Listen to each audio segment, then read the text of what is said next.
Alright, this is a overview of my first attempt at making pellet-proof armor. This is made out of the bottom of a metal can. It's very thin, I would say about aluminum can levels, and likely the same material. We got some duct tape, layers of other paper and electrical tape. Very thin, not anymore because now it's bulged and full of projectiles. But I wanted to go through and take off the layers and see which one had the most rounds to it. Because, yeah, I put about 20-30 rounds into it. And I'm curious as to which layer was most effective, as to focus on that in later runs. Some jackets didn't even, or some pellets didn't even make it through the first layer, which I find curious. And just to have some sort of references to what we're firing. See if these are in frame. These are the 177s of two types. And we got 22 caliber pellets of a singular type. Pretty big difference, especially in power.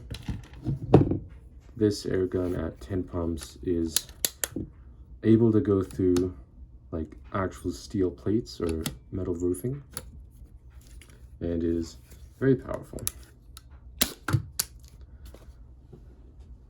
This rifle is what I've been using for hunting for about the past 5 years.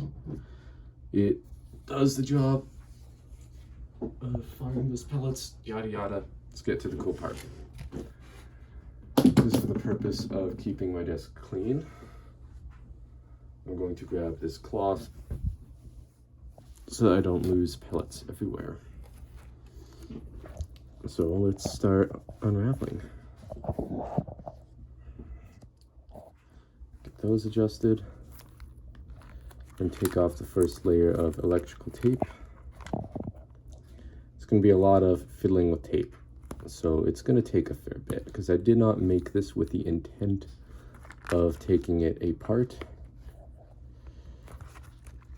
So we'll just grab into whatever loose edges.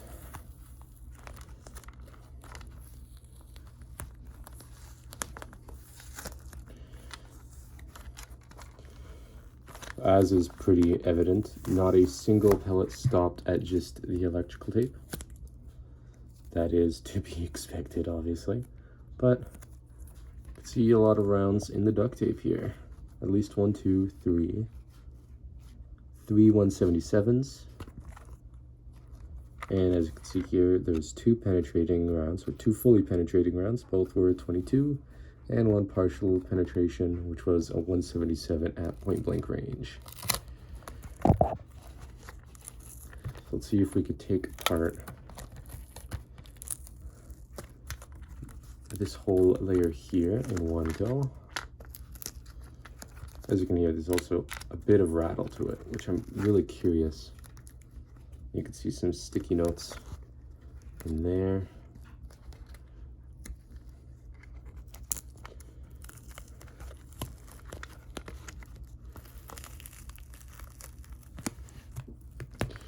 All of the rounds also kind of further stuck everything together. Oh, that's neat. There's a 22 right there. Not even a little bit deformed. And we could see a ton of other pellets in here, all slightly deformed. That one's a bit tilted now. This one made it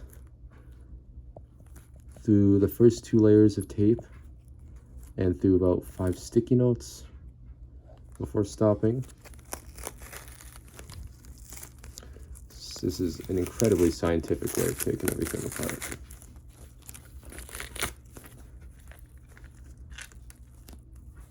And that looks to be another 22. This one is significantly more squashed and made it less layers than some 177 in this area. I'm really curious to see what these sharper tipped 177s did. You can see one extremely squashed pellet right here.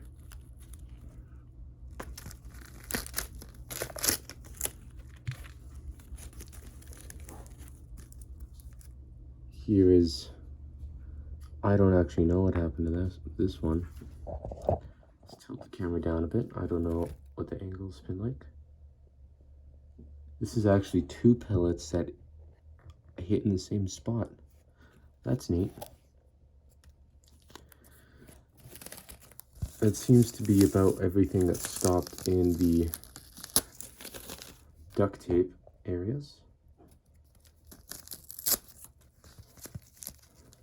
Minus a few stuck in this outer jacket, which seems to have been really effective because that was one of those sharper tip ones that I was talking about earlier. Ain't that neat?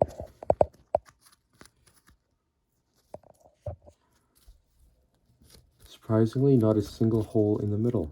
I did not even hit the center once.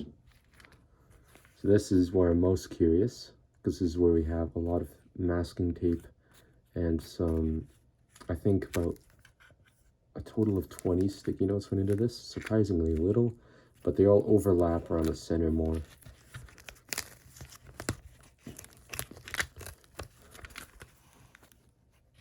There's the first pellet in that layer.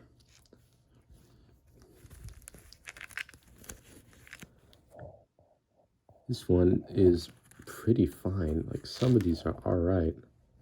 There's another 22. I only shot 5 22 rounds, so if I could find all of them. In fact, this is all of them that I will be able to find, because those 2 that penetrated went going. There's another one.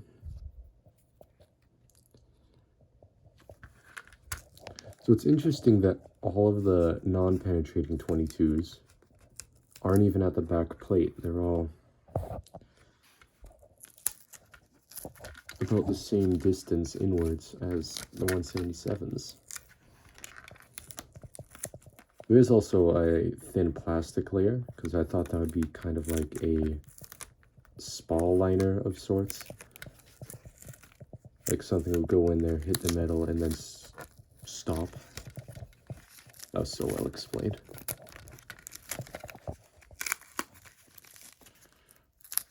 But we should be able to count how many made it to the very back through it. As you can see here, some pieces that made it through all of the tape layers. I can feel a lot of pellets in this. This one right there.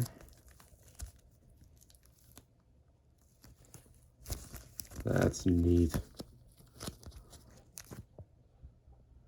This one's really squished down.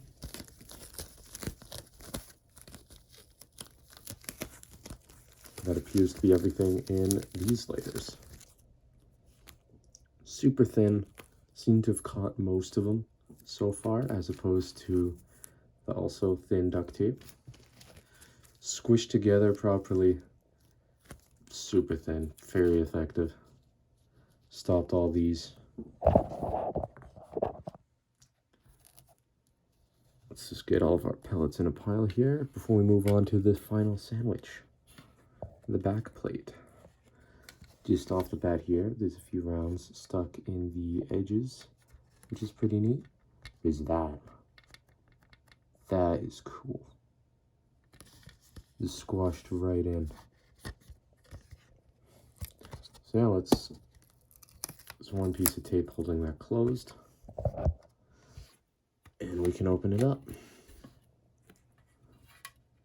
Only 2 pieces penetrated the plastic, both, oh, not 2. Fair few, including this one that just fell out. And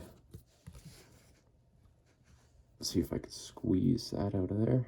Nope.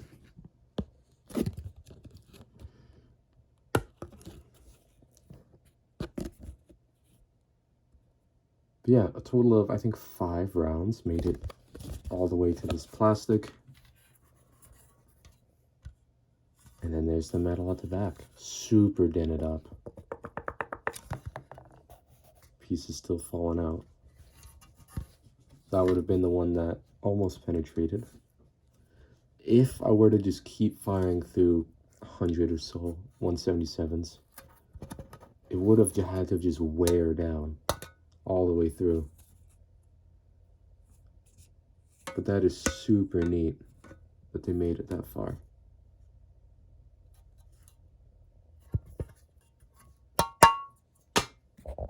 Yeah.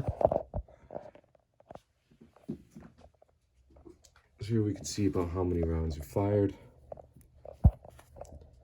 And remember, of all of these, only 2 made it through.